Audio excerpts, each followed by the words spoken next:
Telangana CM Revanth పేషీలోకి కొత్త అధికారులు వచ్చేందుకు చకచకా ఏర్పాట్లు జరుగుతున్నాయి. ప్రభుత్వ పాలనను మరింత మెరుగుపరిచేందుకు ఆయన ఇప్పటికే వ్యూహాత్మకంగా వ్యవహరిస్తున్నారు. తాజాగా తన టీంలోకి యంగ్ అధికారులను రప్పించేందుకు రంగం సిద్ధం చేస్తున్నారు. తెలంగాణ సీఎంఓగా daring and dynamic IAS officer Divya Devarajan పేరు తాజాగా వినిపిస్తోంది.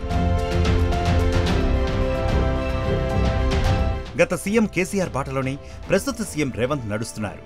గత సీఎం కేసీఆర్ పేషీలో స్మితా సబర్వాల్కు కీలక స్థానం కల్పించగా ప్రస్తుత సీఎం రేవంత్ 2010 ఐఏఎస్ బ్యాచ్కు చెందిన దివ్యా దేవరాజన్కు కీలక బాధ్యతలను అప్పగించడానికి రంగం సిద్ధం చేశారు. సీఎం పేషీలో అధికారులను తొలగించి చురుగ్గా సేవలందించే ఐపీఎస్లకు ప్రత్యేక స్థానం కల్పించినందుకు రేవంత్ ప్రభుత్వ ఉన్నతాధికారులతో ఇప్పటికే సమాలోచనలు జరిపారు.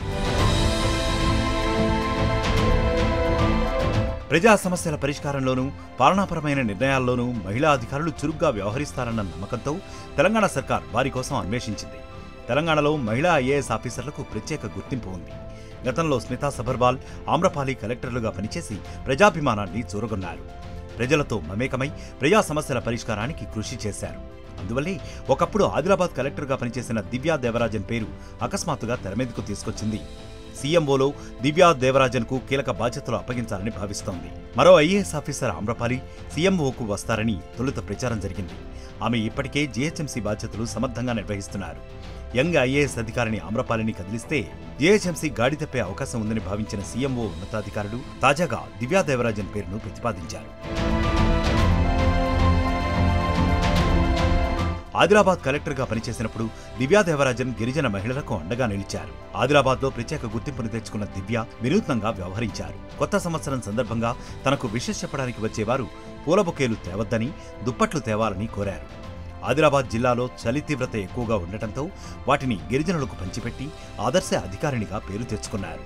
పట్టుదలకు ప్రతిరూపంగా నిలిచిన దివ్య పరిపాలనలో ఇప్పటికే తన మార్కు చూపించారు. ప్రగతి సారథిగా ప్రఖ్యాతి చెందిన దివ్యకు సీఎంఓ బాధ్యతలు అప్పగిస్తే తెలంగాణ ప్రభుత్వ ప్రతిష్ఠ మరింత మెరుగుపడే అవకాశం ఉందని కాంగ్రెస్ సర్కార్ భావిస్తోంది.